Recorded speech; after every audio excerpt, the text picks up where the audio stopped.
Haleluya, haleluya, puji Tuhan. Terima kasih Tuhan Yesus untuk semua berkat-berkat perlindungan, kesehatan apapun yang telah Tuhan Yesus berikan kepada kami semua umat manusia yang ada di dunia ini. Tuhan Yesus tolong berkati lindungi kami semua umat manusia yang ada di dunia ini. Apapun yang kami butuhkan, Tuhanlah yang memberikan. Dan untuk orang-orang yang sakit, yang menderita, yang bersedih pada saat ini, Tuhan yang memberkati mereka, menyembuhkan mereka, menguatkan mereka, menghibur mereka. Berikanlah apapun yang mereka butuhkan, Tuhan Yesus yang mendampingi, yang melayani orang-orang yang sakit juga pada saat ini. Berkati mereka, berikanlah apapun yang mereka butuhkan, Tuhan Yesus. Yang sedang menghadapi pergumulan kehidupan, permasalahan kehidupan juga dalam nama Tuhan Yesus. Berkati mereka, Tuhan Yesus. Lindungi mereka dari semua yang jahat. Roh Kudus Tuhan senantiasa mengajari mereka agar mereka benar-benar percaya hanya Tuhan Yesus yang punya cara bagaimana untuk menolong mereka, memberkati mereka. Terima kasih Tuhan Yesus. Semua pemerintah-pemerintah yang ada di dunia, khusus kepala-kepala negara, teman-teman mereka, semua jajaran mereka, Tuhan Yesus, ajari mereka bekerja benar jujur untuk melayani masyarakat, mensejahterakan masyarakat, memberikan kemakmuran, kebahagiaan kepada semua masyarakat. Terima kasih Tuhan Yesus untuk semuanya dalam nama Tuhan Yesus. Haleluya, puji Tuhan. Amin. Firman Tuhan, Kisah Para Rasul pasal 5 ayat 26 sampai ayat 42. Rasul-rasul di hadapan mahkamah agama dan nasihat Gamaliel, di mana setelah rasul-rasul itu yang mengajarkan dalam kuasa Yesus ada kesembuhan, yang mengajarkan atas nama Tuhan Yesus yang bangkit dari antara orang mati dan hidup untuk selama-lamanya. Rasul-rasul itu dipenjarakan, dan pada saat mereka dipenjarakan mereka dikeluarkan oleh malaikat. Dan setelah mereka dikeluarkan malaikat, didapatilah pintu penjara itu benar-benar tertutup. Dan ketika itu kepala pengawal melaporkan ke mahkamah agama, ternyata mereka tidak ada dalam tahanan, sedangkan tahanan tersebut tertutup.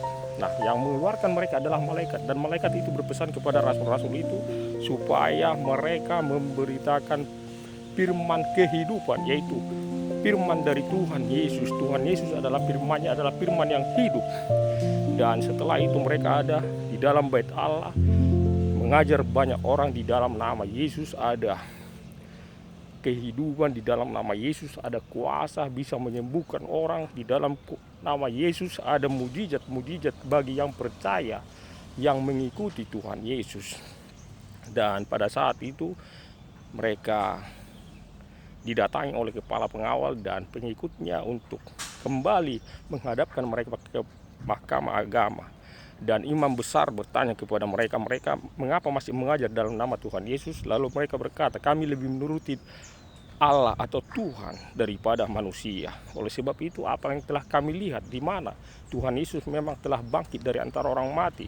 Dan itu yang dipercaya oleh nenek moyang Israel. Allahnya Abraham, Allahnya Ishak dan Yakub, Allahnya orang yang hidup, bahwasanya memang Tuhan Yesus telah bangkit dari antara orang mati.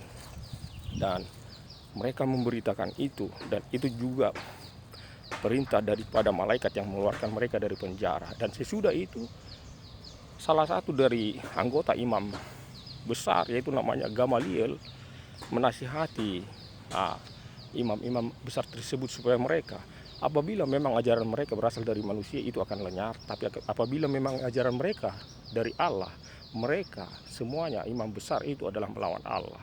Dan ajaran daripada Allah atau Tuhan itu tidak akan lenyap.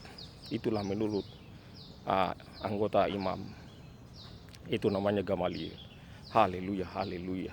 Jadi akhirnya rasul-rasul itu terus semakin semangat di dalam nama Yesus. Mereka memberitakan firman kehidupan di dalam nama Yesus. Mereka mengajarkan ajaran daripada Tuhan Yesus, di mana di dalam Tuhan Yesus ada kebangkitan hidup dan akan memperoleh kehidupan yang kekal. Itulah yang mereka ajarkan. Ada mujizat, ada kesembuhan di dalam nama Yesus, yang percaya kepada Yesus dan yang mengikuti Tuhan Yesus.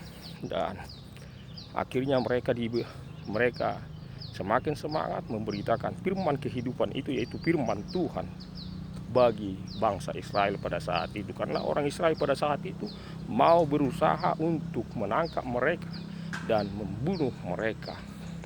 Dan bangsa Israel lah pada saat itu juga yang menangkap Tuhan Yesus dan yang menyalibkan Tuhan Yesus. Tapi Tuhan Yesus mati, bangkit, dan hidup selama-lamanya. Itulah yang diberitakan oleh rasul-rasul dan orang-orang yang percaya pada saat ini yang ada di dunia ini adalah buah dari pemberitaan firman kehidupan yang diajarkan oleh rasul-rasul tersebut. Di mana sebelumnya Tuhan Yesuslah yang mengajarkan setiap hari di dalam bait Allah supaya orang yang ada di dunia ini adalah benar-benar percaya kepada Tuhan Yesus. Tuhan Yesuslah Tuhan yang sesungguhnya, Allah yang sesungguhnya, juru selamat yang datang ke dunia ini untuk menyelamatkan semua umat manusia yang ada di dunia ini. Percayalah kepada Tuhan Yesus. Firman kehidupan itu, firman Tuhan itu adalah benar-benar hidup dan akan menyelamatkan yang percaya kepada Tuhan Yesus, yang melakukan semua ajaran-ajaran daripada Tuhan Yesus. Haleluya, haleluya, puji Tuhan. Terima kasih Tuhan Yesus untuk firman-Mu. Berkati, lindungi kami semua umat manusia yang ada di dunia ini. Roh Kudus Tuhan senantiasa yang berkuasa atas kami, yang menguasai kami, mengajari kami bagaimana kami melakukan semua firman Tuhan, mengasihi Tuhan, mengasihi semua orang yang ada di dunia ini. Dalam nama Tuhan Yesus, haleluya, puji Tuhan. Terima kasih Tuhan Yesus. Amin.